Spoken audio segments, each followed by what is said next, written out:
একটি সংগৃহীত লেখা। আমি সুমিত বন্দ্যোপাধ্যায়। হুট করে বুড়ো হয়ে যাব, পুট করে মরে যাব, তার চেয়ে বরং চ্যাক করে রুকস্যাকের স্ট্র্যাপটা টেনে স্যাট করে জুতোটা বেঁধে টুক করে বেরিয়ে পড়ব।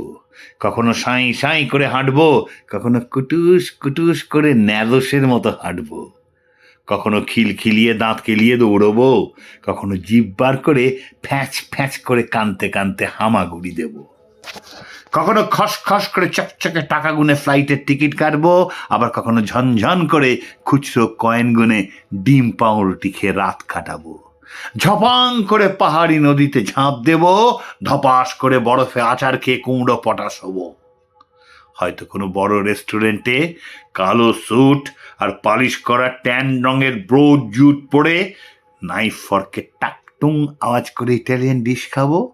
আর ঠিক 24 ঘন্টা পরেই কাদামাখা হাইকিং শু আর ঘেমো হাফ প্যান্ট পরে কোনো অজানা পাহাড়ি গ্রামে বসে চোঁ চোঁ করে রক্সি তোম্বা খেতে খেতে হিমালয়ের সাথে চুকু চুকু প্রেম করব।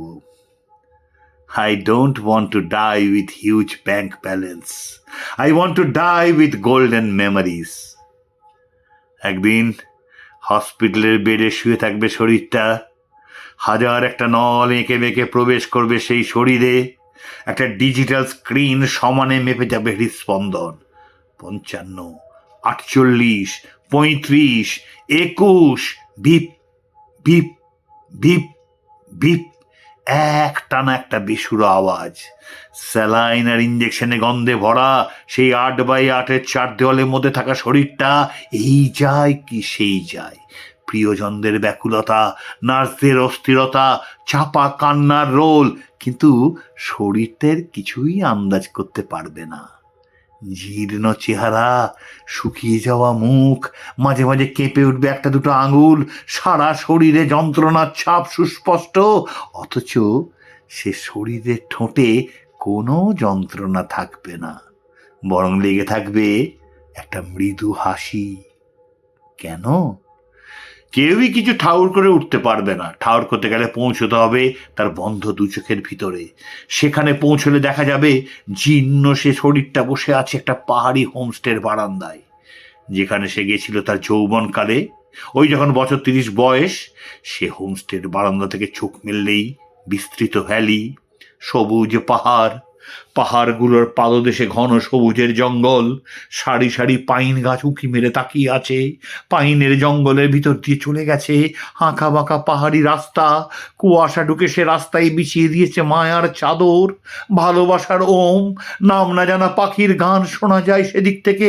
পাশ দিয়ে তিস্তা বয়ে যায় তীর তীর করে।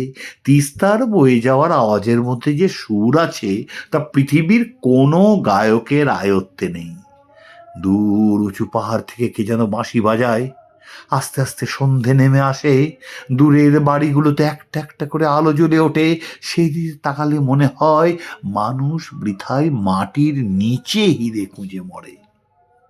ঠিক তখনই একটা শান্ত হিমেল বাতাস এসে ছুঁয়ে দিয়ে যাবে সে জীর্ণ শরীরের সমস্ত ক্ষত, দাগ আর যন্ত্রণাগুলোকে।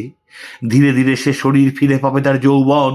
শুকিয়ে যাওয়া মুখ, ঝরে পড়া গাল, ভেঙে যাওয়া চিবুক, শরীরে অসংখ্য নলের দাগ কে যেন জাদু বলে ঠিক করে দেবে এক লহমায়। একটা বছর 30-এর মানুষ এক মুখ মুগ্ধতা নিয়ে বসে থাকবে সে বারান্দায় আবার। আর এদিকে ঠিক তখনই আস্তে আস্তে থেমে যাবে মনিটরের স্ক্রিন, আর একটানা বিপ বিপ বিপের বেসুরো আওয়াজ। পৃথিবীর সব থেকে মধুর সমাপতন।